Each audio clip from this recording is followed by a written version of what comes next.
और रेलगाड़ी में भी हर डिब्बे में लिखा होता है जेब कतरों से सावधान। पढ़ा तो ब्राह्मण देवता ने भी पढ़ लिया कि जेब कतरों से सावधान, पर हम ठहरे पंडित जी हमारी जेब थोड़ी ना कोई काटेगा।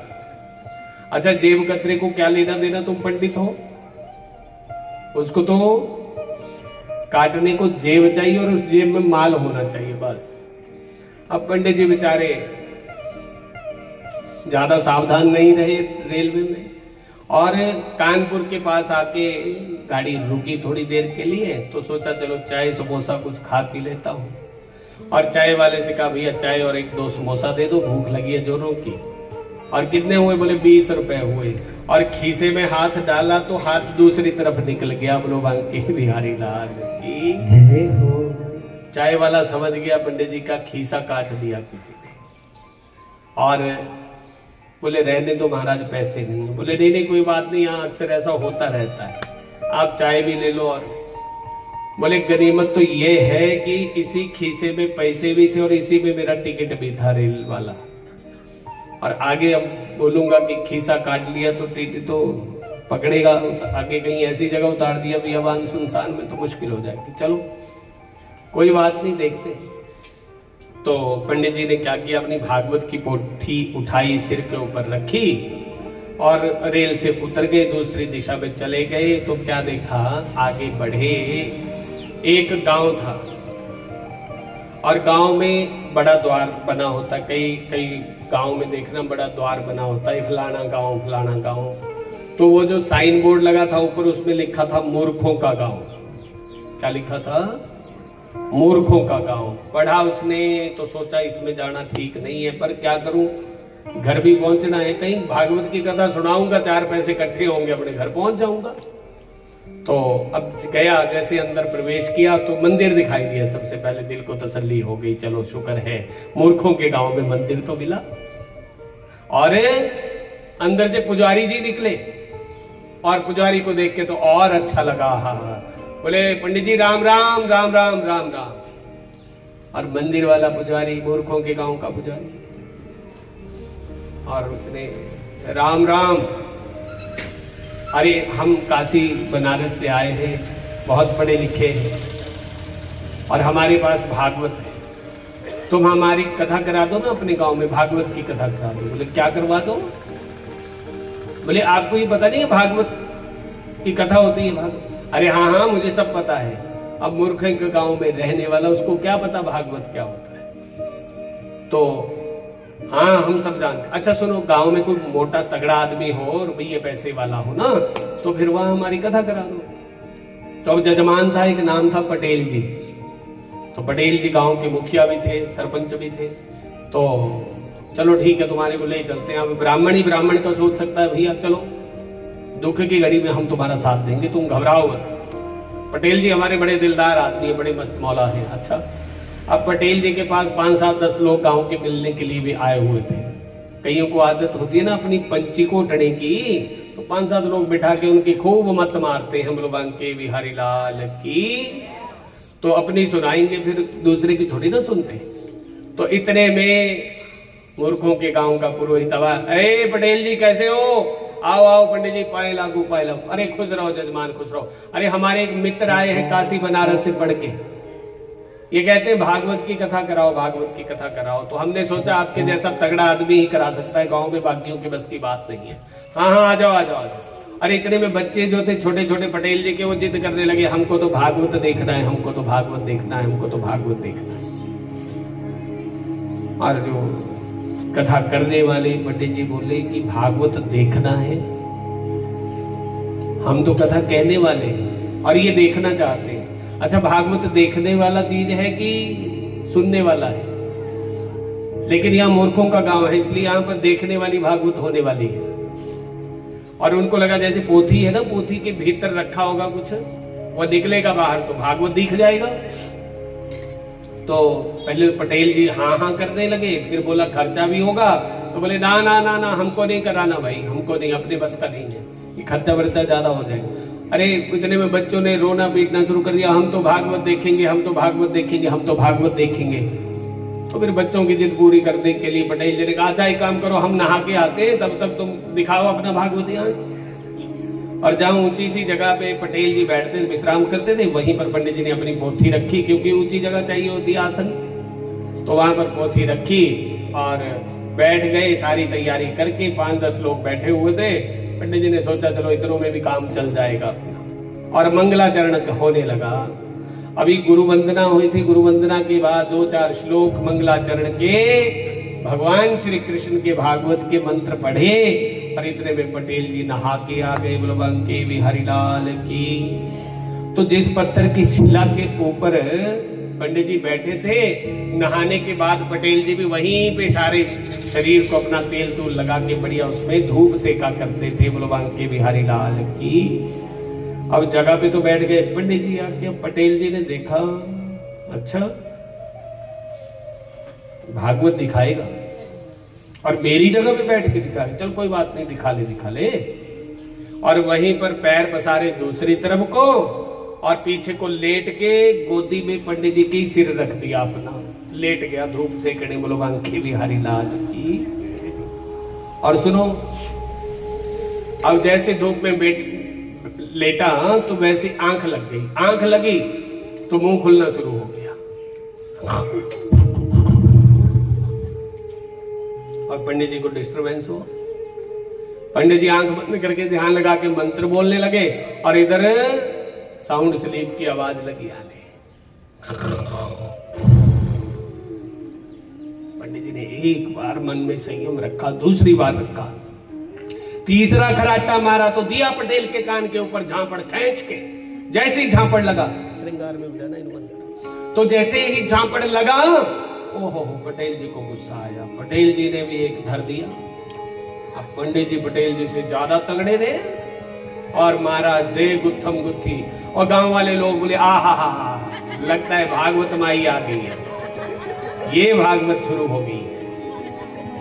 अरे बच्चों जल्दी आओ, देखो देखो भागवत देखो जल्दी आओ, शुरू हो गया भागवत। और एक पटेल जी के घूसा कान पे, दूसरा नाक पे, तीसरा जबड़े के ऊपर, और शिला से नीचे पटक के ले आए। और गड्ढा सा खोदा था, वहां पे दाने रखने को जगह बनाई हुई थी, और ऊपर नीचे होते होते पहले पटेल जी नीचे गिरे, ऊपर से पंडित जी ने छलांग लगा दी है। और लगी धुनाई होने पटेल जी की। और इतने में पत्नी आई। पत्नी ने कहा, हमारे पटेल जी को छोड़ दो पंडित जी, छोड़ो। बोले घर में जितने बड़े बड़े नोट है सारे ले आओ। 500 के नोटों की दत्थी बनाई, फेंक नीचे पे। पंडित जी ने फटाफट उठाई, खीसे में पाई, और बोले सीढ़ी डालो नीचे को। अब किसी की हिम्मत ना हो, ऐसा ना हो ये भागवत माई हमारे सिर पे चढ़ जाए। पटेल जी के सिर से तो उतर जाएगी, पर हमारे सिर पे बैठी तो मामला गड़बड़ हो जाएगा। पटेल जी ठहरे तगड़े आदमी, ये तो झेल गए, पर अपने बस का नहीं है। और सीढ़ी ऐसे दूर से फेंकी, पंडित जी ऊपर निकले, अपनी पोथी उठाई, क्योंकि गुजारा हो गया था खीसे में उतना, इतने में घर में आराम से पहुंच जाने थे।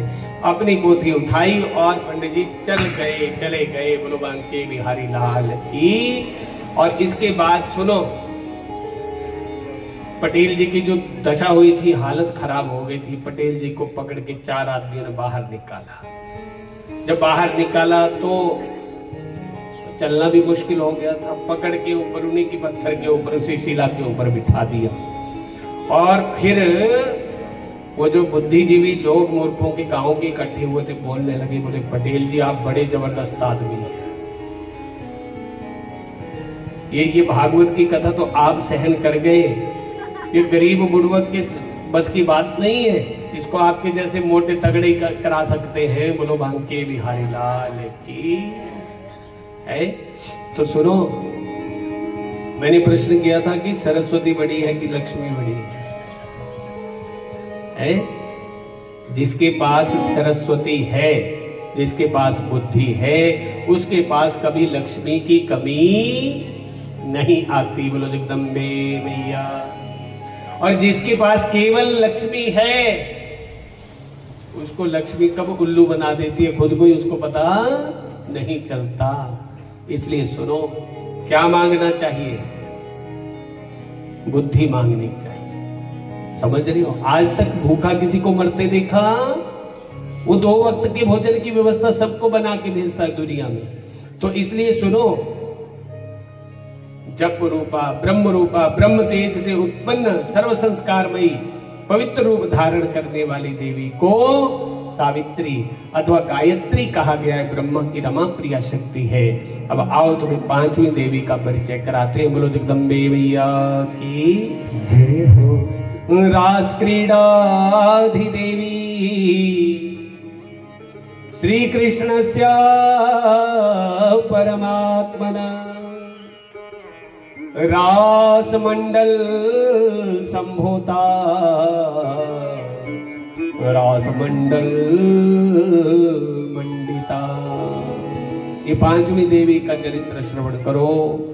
ये परमात्मा श्री कृष्ण से संबद्ध रखने वाली है। बोलो जगदम्बे मैया की।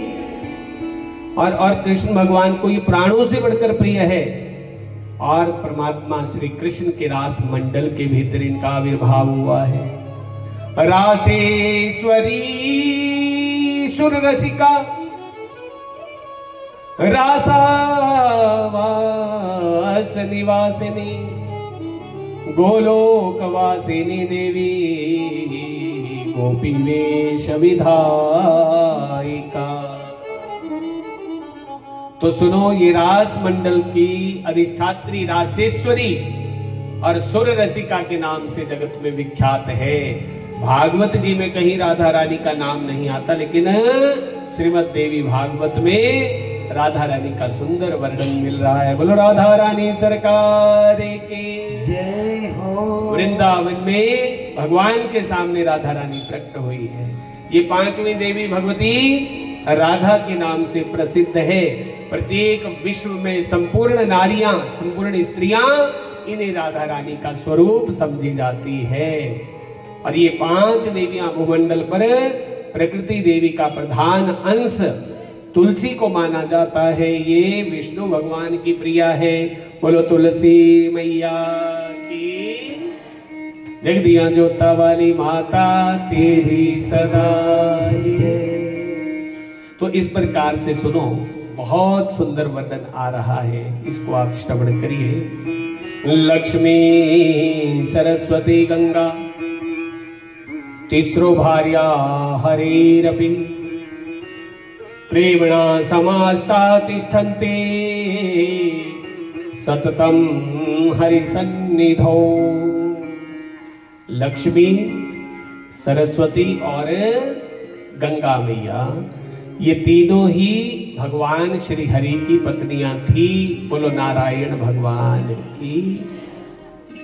अच्छा, एक बार बैठे बैठे सरस्वती मैया को संदेह हो गया कि मेरी अपेक्षा श्री हरि जो है वो गंगा से ज्यादा प्रेम करते हैं।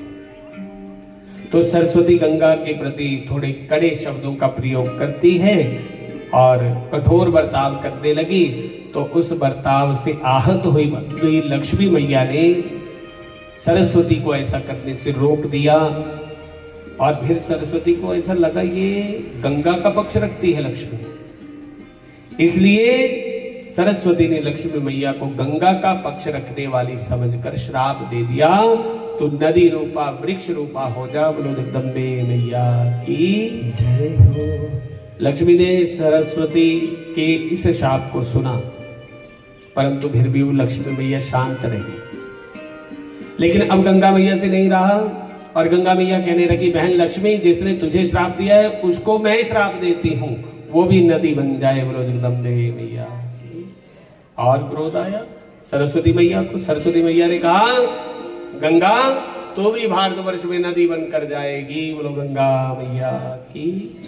अच्छा सुनो, बात कुछ नहीं, आपस में ऐसे विवाद, और विवाद ने क्या कर दिया, एक दूसरे को श्राप दे दिया। तीनों को परस्पर श्राप लगा हुआ है। और इतने में श्री हरि वहां पर पधारे। अंतर कलह देवियों के भीतर उस कलह का मुख्य कारण जब सुना तो भगवान ने समयानुकूल बातें उनको समझाई और फिर कहा कि हे लक्ष्मी, तुम भी अपनी एक कला से धर्मध्वज के घर में पधारोगी और उस समय शंखचूड़ नाम के असुर के साथ जो मेरे अंश से उत्पन्न हुआ होगा, तुम उसकी पत्नी बनोगी और उसके बाद निश्चय ही तुम फिर मेरी पत्नी बनोगी। और भारतवर्ष में त्रिलोक पावनी तुलसी के नाम से तुम्हारी ख्याति होगी। बोलो जगदम्बे मैया की। और अभी तुम भारती के शाप के कारण नदी बनकर, पद्मावती नदी बनकर भारतवर्ष में पधारो। फिर गंगा मैया से कहा कि हे गंगे, तुम सरस्वती के शाप के प्रभाव से अपने अंश से पापियों का उद्धार करने के लिए विश्व पावनी नदी बनकर भारतवर्ष में जाना, और भगीरथ की तपश्चर्या के प्रभाव से तुम्हें भारतवर्ष में जाना पड़ेगा। बोलो गंगा मैया की। और सरस्वती से कहा, हे भारती, तुम भी गंगा का शाप स्वीकार करो और भारत में अपनी एक कला से नदी बनकर प्रवाहित हो। तो सरस्वती, गंगा, यमुना, सरस्वती है ना। तो ये संगम स्थल कहां पे है? प्रयागराज तीर्थ में है। बोलो गंगा मैया की।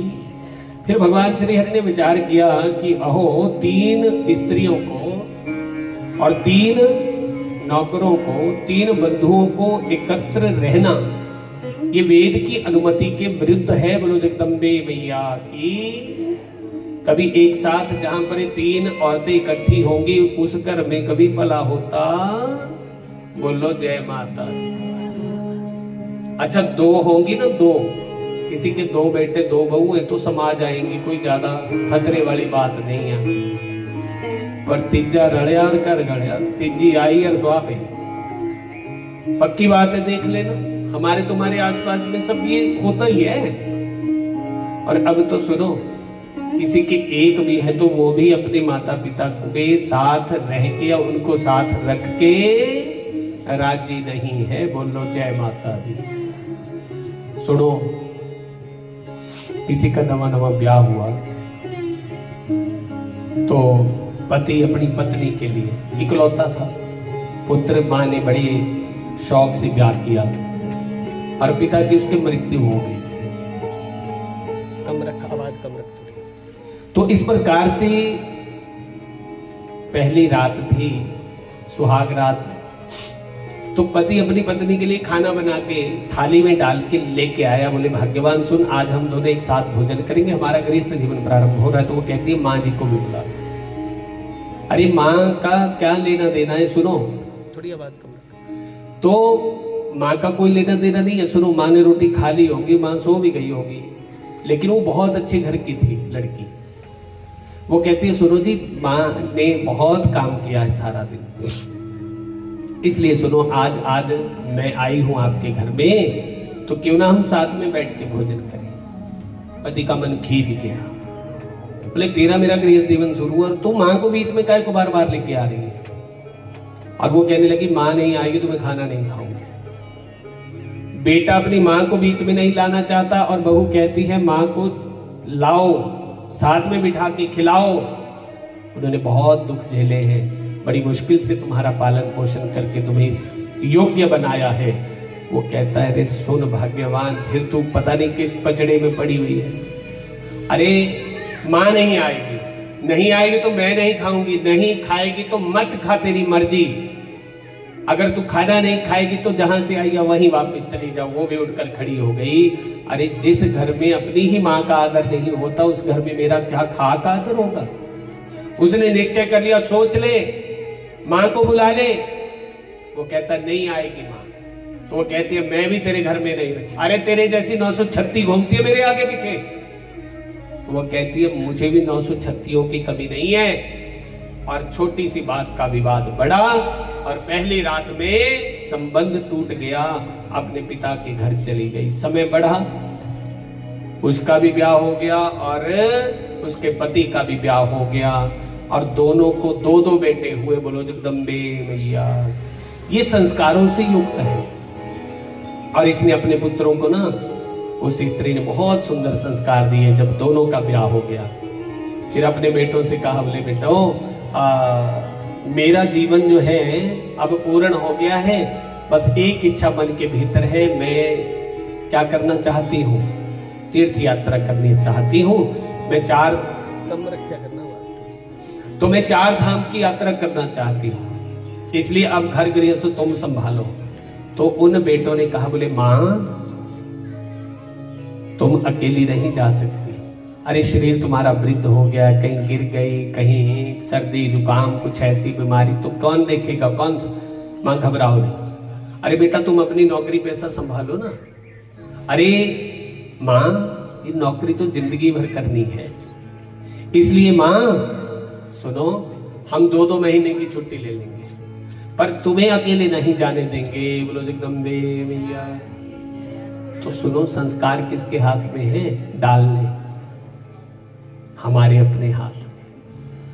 और दोनों पुत्रों ने 4 धाम की यात्रा कराई, 12 ज्योतिर्लिंगों का दर्शन, अंतिम धाम पुरी में, जगन्नाथपुरी में पहुंचे। तो मां की इच्छा हुई, यहां पर चावल का भोग लगता है, मेरी इच्छा हो रही है, मेरा मन था कि कभी हम भी जाएं जगन्नाथपुरी में, तो हम जगन्नाथ जी को चावल का भोग लगाएं। चावल के सिवा बनता ही कोई नहीं, 40 प्रकार के चावल, 56 प्रकार के चावलों का ही भोग लगता है जगन्नाथ जी को। तो बहुत बड़े भंडारे का, बोले कितना बड़ा भंडारा होगा माँ, पूरी पुरी में किसी के घर में अन्न भोजन नहीं बनेगा, सब यहीं पाएंगे, भोजन बन के तैयार, भंडारा। माँ पहले किसको प्रसादी ग्रहण करवाएं? माँ ने कहा जितने आम मांगने वाले हैं ना उनको खिलाओ, जिनको नहीं मिलता पहले उनको पवाओ।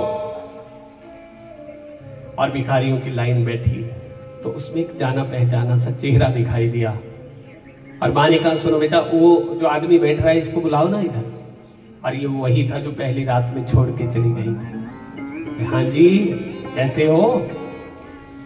बोले देख ही रही हो कैसा हूं, भिखारी बन गया हूं। बोले क्यों, क्या हुआ? बोले तेरी बात न मान के आज पछता रहा हूं। बोलो जगदम्बे मैया। अगर उस दिन उस रात को तेरी बात मानी होती तो लगता है तेरे जैसे आज्ञाकारी पुत्र होते जैसे तेरे पुत्र हैं। जैसा मैं चाहता था मेरी पत्नी वैसी बनी, लेकिन उसने अपने बच्चों को कोई संस्कार नहीं डाला। जिस दिन ब्याह हुआ उस दिन से ही मुझे धक्के मार के घर से बाहर निकाल दिया। आज भीख मांग मांग के गुजारा करता हूं। बोलो जगदम्बे मैया की। तू अपनी बता। बोले मेरे जैसा जीवन कैसे हो सकता है किसी का? अरे देख मेरे 2 बेटे हैं, दोनों मेरी आज्ञा में रहते हैं। जिस दिन मैंने ब्याह किया मैंने कहा अरे मैं खुद अकेले कर लूंगी तीर्थ यात्रा, लेकिन इन्होंने 2-2 महीने की छुट्टी ली और कहा माँ हमारे रहते रहते तुम अकेले यात्रा को नहीं जा सकती, ये मेरे पुत्र है। बोलो जगदम्बे मैया की। तो सुनो, कभी कभी अपने बच्चों को संस्कारी बनाने के लिए खुद को भी संस्कारी बनना पड़ेगा। है बोले इतना तुसी बुढ़ी दी सेवा करो ना करो, पर न्याणे दे सामने ज्यादा कर लिया करो। माड़ी मोटी अक्ल उन्होंने भी लग जूंगी भाई, बुजुर्गां दी सेवा है। सुनो, संसार है ये, कलयुग है, इसके भीतर बहुत कुछ हो रहा है, बड़ा कुछ हो रहा है। कईयों के सच में आज भी श्रवण के जैसे बेटे हैं और कईयों के एक भी है तो उसने भी लात मार के अपने माँ बाप को अलग कर दिया है। बोलो जगदम्बे मैया की। सुनो, जो माता पिता को अलग करके उनसे अलग होके सुख ढूंढ रहा है उसको जिंदगी में कभी सुख मिल सकता? दर दर की ठोकरें खाने पे वो मजबूर होता है। आज नहीं कल, कल नहीं परसों। देखना जो व्यवहार माता पिता के साथ तूने किया कल तेरी संतान तुम्हारे साथ करेगी, ये पक्का है ना। जो जैसा बोता है उसको वैसा ही फल भोगना पड़ता है। बोलो जगदम्बे मैया की। तो विभिन्न स्वभाव की स्त्रियों को एक साथ, 3 बंधुओं को, 3 नौकरों को एक साथ रहना वेद की अनुमति के विरुद्ध है। बोलो जगदम्बे मैया की। 2 मूर्ख थे, मूर्ख। और सुनो, उन्होंने अपने घर में काम करने के लिए नौकर रखे हुए थे। अब मूर्खों के नौकर महामूर्ख, और दोनों इकट्ठे हो गए। और एक जो था वो दुकानदार था और दूसरा ऑफिस में जाता था, उसकी फैक्ट्री कारखाना चलता था। तो आपस में इकट्ठे हो गए, बोले सुनो और सुनाओ कैसे। बोलो बढ़िया आनंद है। अच्छा एक बात बताओ, तुम्हारा ये नौकर है कैसा है? बोले महामूर्ख है, इसको कुछ नहीं आता जाता। बोले नमूना दिखाऊं तुम्हारे को इसका? बोले हाँ दिखाओ। तो जो ऑफिस में काम करता था उसने कहा अपने नौकर से, बोले इधर आओ। वो पास में आ, बोलो बाबूजी बोलो क्या बात है? अच्छा सुनो एक काम करना है। बोले हाँ बाबूजी करूंगा। अच्छा थोड़ा मेरे ऑफिस जाके देखो मैं दफ्तर में हूं कि नहीं। नौकर बोलता ठीक है हजूर अभी जाता हूं, देख के आता हूं तुम दफ्तर के भीतर हो कि नहीं हो। वहां से निकल गया। बोले ये है मेरा नौकर,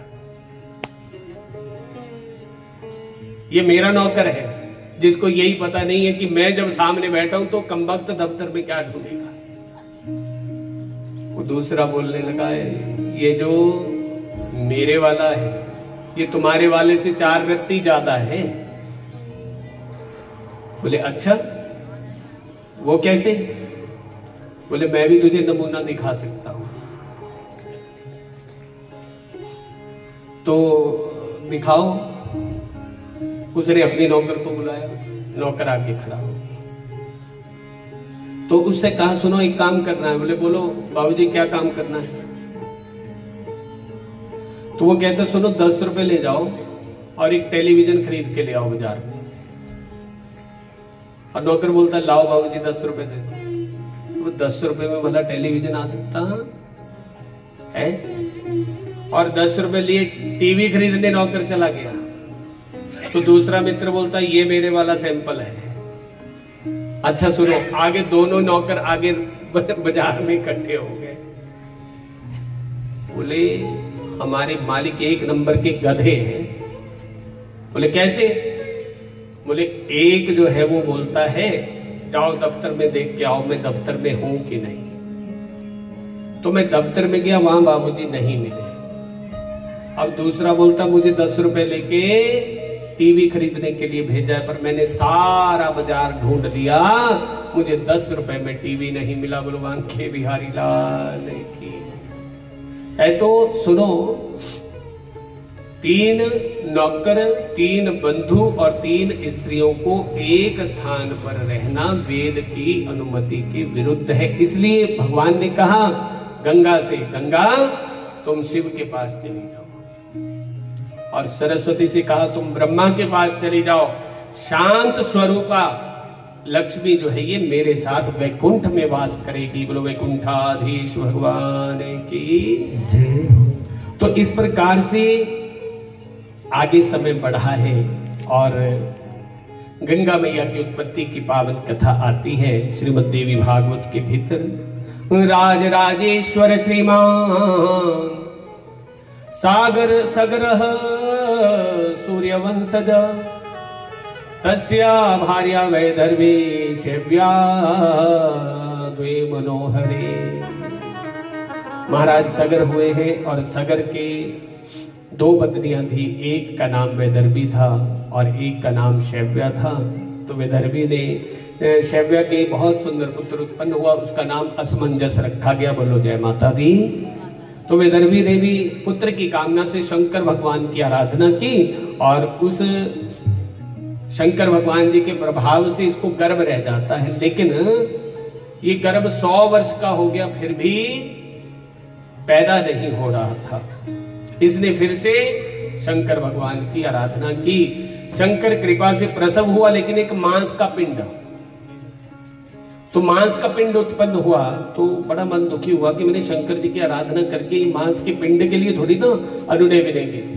फिर से शंकर जी की आराधना की, शंकर जी प्रकट हुए और शंकर जी ने उस मांस पिंड के 60,000 टुकड़े कर दिए और वो 60,000 पुत्रों के रूप में परिणत हो गए। बोलो शंकर भगवान की जय हो। तो 60,000 पुत्रों की जननी हुई है वैदर्भी।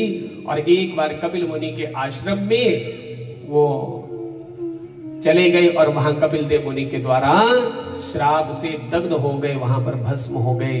तो महाराज सगर को पता चला तो निरंतर आंसू बहाते बहाते जंगल में समाप्त हो गए। उनके पीछे उनके पिता असमंजस गए और कपिल मुनि को कहा, महाराज हमारे पूर्वजों की मुक्ति कैसे होगी, हमारे भाइयों का उद्धार कैसे होगा। बोले एक काम करो, भगवती भागीरथी को लेके आओ, गंगा का स्पर्श पाके तुम्हारे ये भाई मुक्त हो जाएंगे। तो असमंजस ने बड़े दीर्घ काल तक तप किया। तप करते करते वो मृत्यु को प्राप्त हो गया। असमंजस का पुत्र अंशुमान हुआ। अंशुमान ने भी भगवती गंगा को लाने का प्रयत्न किया, लेकिन वो भी काल कलेवा हो गया। उसके बाद भगीरथ ने तप किया है, और श्रीहरि में अटूट श्रद्धा वाले भगीरथ जहां तप कर रहे थे, भगवान कृष्ण का इनको दर्शन हुआ। उनकी झांकी पाकर भगीरथ ने बार बार उनको प्रणाम किया, स्तुति की। भगवान से अभिष्ट वर प्राप्त हुआ है, मैं तुम्हें अवश्य गंगा प्रदान करूंगा। बोलो गंगा मैया की जय हो। भगवान श्री हरि से कहा कि तुम सरस्वती के श्राप के कारण अब भारतवर्ष में जाओ। और यहाँ भगीरथ ने गंगा मैया की स्तुति गाई। गंगा मैया ने कहा कि मैं भारतवर्ष में आने को तैयार हूँ, ब्रह्मा जी के कमंडल से नीचे गिरूंगी तो मेरे वेग को कोई संभाल नहीं पाएगा, मैं पाताल में चली जाऊंगी। फिर भगीरथ ने शंकर जी की आराधना की, और शंकर जी प्रसन्न हुए, और शंकर जी को कहा आप गंगा को संभालना। जैसे गंगा निकली ब्रह्मा जी के कमंडल से, शंकर जी की जटा में समाई, और शंकर जी ने जटाओं को लपेटकर जूड़ा बना लिया, सिर के ऊपर जुट बना लिया, और गंगा मैया को अपनी जटाओं में संभाल लिया। तो गंगा मैया जय हो। जैसे ही भागीरथी शंकर जी की जटा में समाई, शंकर जी की समाधि लग गई, और भगीरथ फिर हाथ मलते रह गए। अब फिर से शंकर भगवान की स्तुति करनी पड़ी, और हजारों वर्षों तक तप करके तब जाकर आंख खुली, और महादेव से कहा महादेव आप गंगा को दे दो। महादेव कहते हैं जब से गंगा हमारे खोपड़ी में आई है, हमारी खोपड़ी ठंडी हो गई है। बोलो गंगा मैया की। ले भोलेनाथ, कि आपकी खोपड़ी ठंडी करने को नहीं हमने तप किया, हम तो अपने पूर्वजों का उद्धार करना चाहते हैं। आप गंगा को अब हमें सौंप दो। तो अब गंगा शंकर जी की जटा से निकली, हिमालय से होती हुई बहती बहती आ रही है भारतवर्ष में। आगे आगे भगीरथ जी चले हैं, और पीछे पीछे गंगा। और गंगा जल के पवित्र प्रवाह का स्पर्श करके जो वायु पवन ने जैसी उस राख का स्पर्श किया, जहां पर वो सगर जी के 60,000 पुत्र भस्म हुए थे, उस स्पर्श पाने मात्र से उनको मुक्ति मिल जाती है, और वो सारे के सारे वैकुंठ के अधिकारी बने हैं। बोलो गंगा मैया की जय हो। तो इस प्रकार से सुनो, सगर पुत्रों का उद्धार किया है भगवती भागीरथी गंगा मैया। और एक समय की बात है, कार्तिक का महीना था, ये महीना जो चल रहा है, और पूर्णिमा का दिन था, है ना। तो राधा महोत्सव बड़ी धूमधाम से मनाया जा रहा था, और भगवान श्री कृष्ण सम्यक प्रकार से राधा रानी की पूजा करके रास मंडल के भीतर ठहरे हुए थे। और उस समय शंकर भगवान कृष्ण संबंधी पदम, जिसके प्रत्येक शब्द के भीतर रस के उल्लास को बढ़ाने वाली शक्ति भरी थी, बारंबार गीत गाने लगे। उसका सुनकर जो सारे देवता मूर्छित तक हो गए, बड़ी कठिनता से उनको चेत हुआ। तो उन्होंने क्या देखा कि सारे का सारा रास मंडल जलाप्लावित हो गया, सर्वत्र जल ही जल है, जल ही जल है। और इतने में आकाशवाणी हुई। उस आकाशवाणी को सबने सुना। आकाशवाणी ने कहा कि मैं सर्वात्मा कृष्ण और मेरी स्वरूपा शक्ति राधा, हम दोनों ने भक्तों पे ऊपर अनुग्रह करने के लिए जलमय विग्रह धारण कर लिया है। और इस प्रकार से गंगा जल ही क्या है, कृष्ण और राधा का स्वरूप है। बोलो गंगा मैया की जय हो। क्योंकि राधा कृष्ण ही गंगा के रूप में प्रकट हुए हैं। राधा और कृष्ण के अंग से प्रकट हुई गंगा ये भुक्ति और मुक्ति को देने वाली है। तो इस प्रकार से एक बार जलमयी गंगा जो है ये गोलोक धाम में विराजमान थी, शरीर धारण करके बैठी हुई थी। और जलमयी गंगा की अधिष्ठात्री देवी सुंदर सा रूप बना के गोलोक धाम में पधारी। और इतना सुंदर इसका स्वरूप था, इतना सुंदर स्वरूप था कि वो तेज में शरदकाल के चंद्रमा को भी परास्त कर रही थी। और गंगा लज्जा का भाव प्रदर्शित करते हुए भगवान कृष्ण महाराज के पास में बैठी हुई थी। और इतने में राधा रानी का प्रवेश हुआ रासमंडल में। और जैसे ही राधा रानी का प्रवेश हुआ, भगवान श्री कृष्ण उठकर खड़े हुए राधा का स्वागत किया। और उसके बाद असंख्य गोपियां राधा रानी के साथ पधारी और भगवान श्री कृष्ण उठ गए। कुछ हंसकर आश्चर्य व्यक्त कर रहे थे मधुर वचनों से। गंगा से राधा रानी से कुछ बातचीत की और राधा रानी ने देखा गंगा भी यहाँ पर बैठी हुई है। और गंगा को देखकर राधा रानी कृष्ण भगवान से कुछ कहने लगी।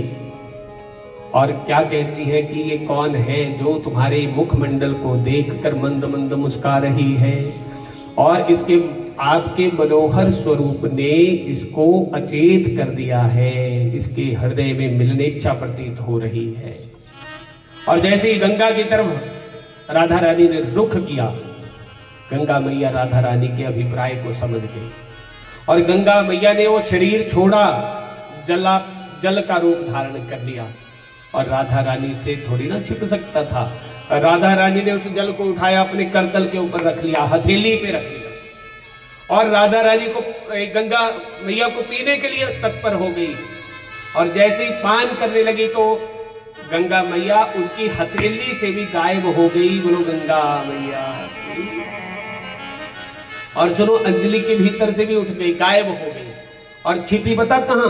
भगवान श्री कृष्ण के चरण कमल में जाके गंगा मैया छिप जाती है। बोलो गंगा मैया की। और सुनो, राधा रानी ने गोलोक धाम छान मारा, लेकिन कहीं भी गंगा नहीं मिली। और वैकुंठ लोक ढूंढा, ब्रह्म लोक ढूंढा, शिव लोक ढूंढा, सर्वत्र गंगा को खोजा, परंतु कहीं भी गंगा दिखाई नहीं दी। और इधर सर्वत्र जल का अभाव हो गया, पानी की एक बूंद भी जल की कहीं नहीं रही। बोलो गंगा मैया की। सारे के सारे देवता जो थे वो जल के मारे त्रसित हो रहे थे और गोलोक धाम में भगवान श्री कृष्ण के सन्मुख आए, प्रणाम किया, स्तुति गाई। तब भगवान कृष्ण ने उपस्थित देवताओं के अभिप्राय को समझकर उनसे कहा कि हे देवताओं, मैं जानता हूं तुम गंगा को लेने के लिए आए हो और गंगा इस वक्त मेरी शरणार्थी है, मेरे चरण कमल में आके गंगा मैया छिपी है। और एक काम करो, राधा से वो डरी हुई है, पहले तुम एक काम करो, राधा के भय से उसको मुक्त करने की कोशिश करो। और यहां पर अब सारे के सारे देवताओं ने मिलकर बड़े प्रेम से स्तुति गाई है। किसकी? राधा रानी की। बोली राधा रानी सरकार के जय हो। ऐ तो आइए राधा रानी की स्तुति गाएं, क्योंकि राधा का भय गंगा को सता रहा है और राधा रानी के भय के कोप के कारण जो है अब गंगा मैया कृष्ण भगवान के चरण कमल में छिपी है। बोलो गंगा मैया की। दरबार में राधा रानी की।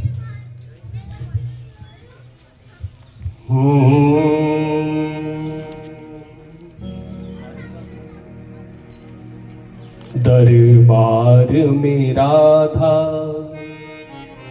रानी के दुख दर्द मिटाए जाते हैं। दरबार में राधा रानी के दुख दर्द मिटाए जाते हैं।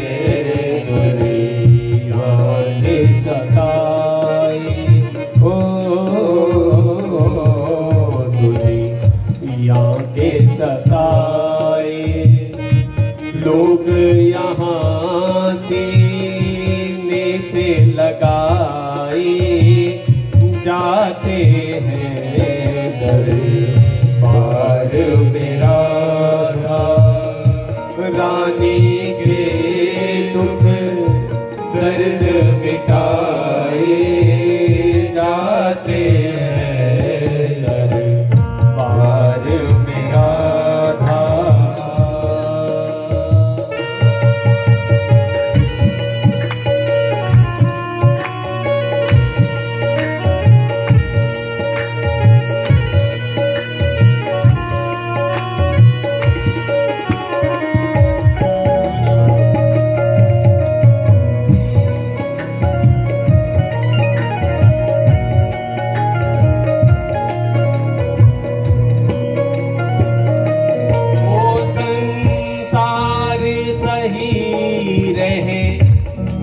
को यहाँ दुख ही दुख है, सहने को यहाँ संसार सही रहने को यहाँ दुख ही दुख है, सहने को यहाँ भर भर के प्याले, भर भर के प्याले अमृत के यहाँ रोज पिलाए जाते हैं, दरबार में राधा।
बोलो राधा रानी सरकार की।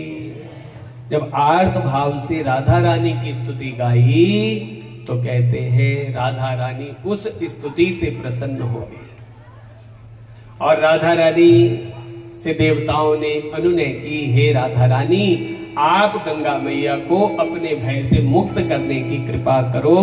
बोलो राधा रानी सरकार की। राधा रानी मुस्कुरा गई, बोले इतना भय लगा है गंगा को? बोले हाँ, गंगा इतना डरती है तुमसे। और सुनो, जब गंगा मैया बिल्कुल निर्भय हो गई तो उस वक्त क्या किया?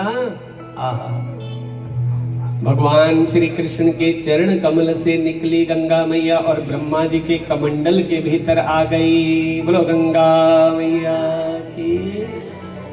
फिर ब्रह्मलोक से सुनो, ब्रह्मा जी के कमंडल से ब्रह्मा जी ने कमंडल उल्टा किया, फिर शंकर जटा समाई है और शंकर जी की जटाओं से निकली गंगा, फिर भारतवर्ष में पृथ्वी में आई है। बोलो गंगा मैया की जय हो।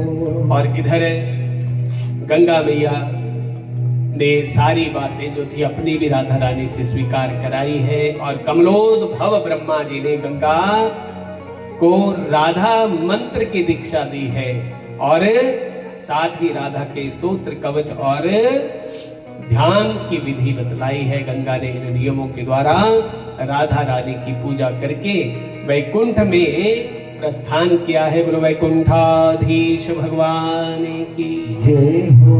तो लिखा है कि लक्ष्मी, सरस्वती, गंगा और विष्णु पावनी तुलसी, ये चार देवियां भगवान नारायण की पत्नियां हैं और परमात्मा भगवान श्री कृष्ण ने हंसकर